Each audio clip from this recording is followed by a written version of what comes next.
El Nino இன்று உலகெங்கும் அதிர்வலைகளை ஏற்படுத்திக் கொண்டிருக்கும் மிக முக்கியமான தலைப்பு செய்தி இதுதான். பூமி முன்னெப்போதையும் விட வேகமாக வெப்பமடைந்து வருகிறது. எல் நினோ எனப்படும் உலகளாவிய காலநிலை மாற்றம் அடுத்த சில வாரங்களில் உருவாக 80%, இந்த ஆண்டின் இறுதிக்குள் தீவிரமடைய 90%த்திற்கும் அதிகமான வாய்ப்பும் இருப்பதாக உலக வானிலை அமைப்பு எச்சரிக்கை விடுத்துள்ளது.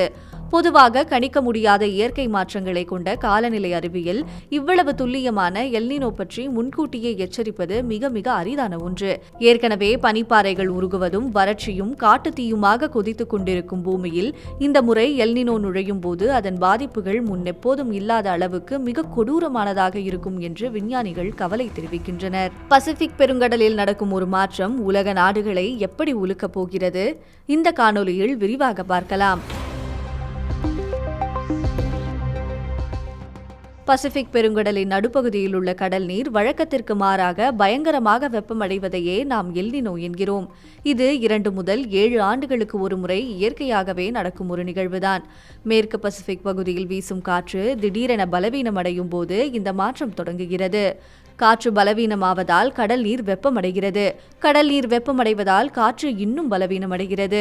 இப்படி ஒரு சங்கிலி தொடர் எதிர்வினையாக மாறி அடுத்த சில மாதங்களில் பசிபிக் பெருங்கடலின் பெரும் பகுதி கொதிக்கும் நிலைக்கு தள்ளப்படுகிறது.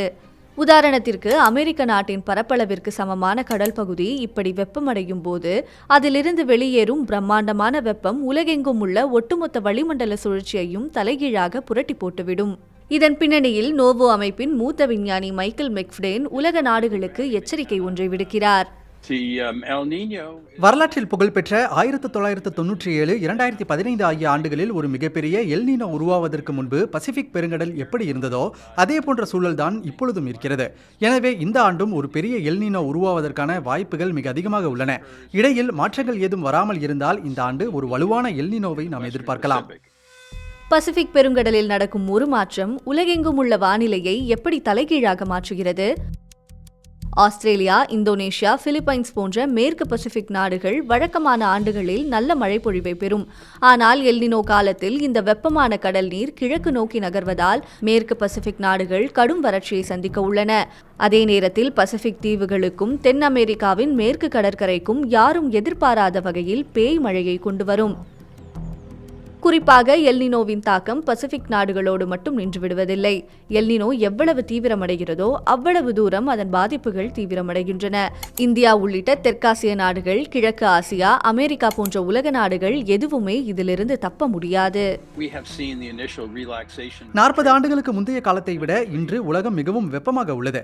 வெப்பமான காற்றால் அதிக ஈரப்பதத்தை தக்க வைத்துக் கொள்ள முடியும் என்பதால் இயற்கை நிகழ்வுகளின் பாதிப்புகள் பல மடங்கு அதிகரித்து வருகின்றன. உதாரணமாக எல் நினோ காரணமாக வழக்கமாக பெய்யும் பலத்த மழை தற்போதைய காலநிலை மாற்றத்தால் அதிதீவிர மழையாக மாறி பெரும் வெள்ளத்தை ஏற்படுத்துகிறது. அதேபோல எல் நினோவால் ஏற்படும் சாதாரண வறட்சி, வெப்பமான காற்று மண்ணின் ஈரப்பதத்தை வேகமாக உறிஞ்சுவதால் கொடூரமான அதிதீவிர வறட்சியாக மாறுகிறது. சுருக்கமாக சொல்ல வேண்டுமென்றால் புவி வெப்பமயமாதல் எல் நினோவின் கொடூரத்தை பல மடங்கு அதிகப்படுத்துகிறது. ஐநா பொதுச் செயலாளர் அந்தோனியோ குட்டேரஸ் எச்சரிப்பது போலவே எல் நினோ என்பது எரியும் நெருப்பில் ஊற்றப்படும் எண்ணெய் போன்றதுதான். புதைப்படிவ எரிபொருட்களை பயன்படுத்துவதை நிறுத்துவதும் புதுப்பிக்கத்தக்க ஆற்றலை நோக்கி நகர்வதும் மட்டுமே இதற்கான ஒரே தீர்வு. இருப்பினும் இந்த அச்சுறுத்தல்களுக்கு மத்தியிலும் நமக்கு ஒரு மிகப்பெரிய ஆறுதலாக உலகெங்கிலும் நமது வானிலை தொழில்நுட்பம் வளர்ந்திருக்கிறது. கடந்த 40 ஆண்டுகளில் எல் நினோ எப்படி உருவாகிறது, எப்படி வளர்கிறது என்பதை விஞ்ஞானிகள் மிக துல்லியமாக அறிந்து வைத்துள்ளனர். அந்த வகையில் இந்த ஆண்டு இறுதிக்குள் அது உச்சத்தை அடைவதற்குள் எந்தெந்த பகுதிகளில் வறட்சி அல்லது வெள்ளம் வரும் என்பதை முன்கூட்டியே கணித்து நம்மை தற்காத்துக் கொள்ள போதிய அவகாசம் நமக்கு இருக்கிறது. எல் நினோ போன்ற இயற்கையின் சீற்றங்களை நம்மால் முற்றிலும் தடுத்து நிறுத்திவிட முடியாது.